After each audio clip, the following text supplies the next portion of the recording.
Ang mapapayo ko sa mga upcoming na mga, specifically international students is wag pumunta ng mga condensed places. Punta kayo dun sa mga less crowded. Pero yun nga, hindi ganun kadali din kasi But yung mga, hindi nga ganun kadali, but kung andun ka mismo sa place na yun, makakahanap ka pa rin talaga. or yung It will, iba yung pamilya nila baka Oo. malayo. it will take time saglit, but mas easy dun. Kumbaga yung mga Atlantic provinces. Ah. Kasi may mga program for Atlantic provinces for PR. Marami na. Oo.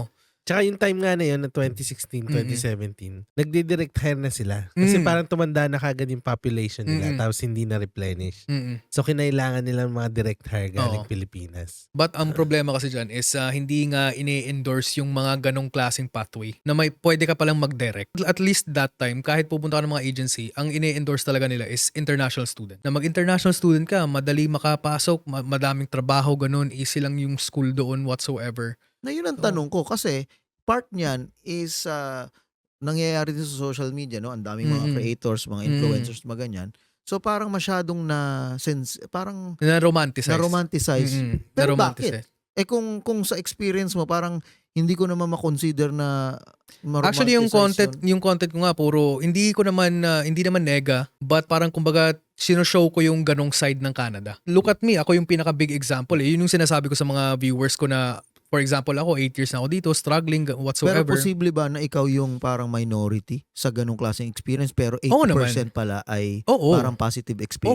Oo naman. But nilalabas ko yung side na yun para naman hindi sila mag-expect. Kasi nga, sa social media, kahit i-check mo right now, mostly talaga ng mga content, pumunta kayo dito sa Canada, malaki ang sweldo, 100k, 200k, mabilis makahanap ng trabaho, easy lang. Dito sa mga Filipino pages na mga sa FB, ang daming mga nagko-comment, nagpo-post sila, nagsa-status sila na, hello mga kabayan, 4 months na ako dito, 5 months na wala akong mahanap na trabaho, baka may makatulong sa akin and whatsoever.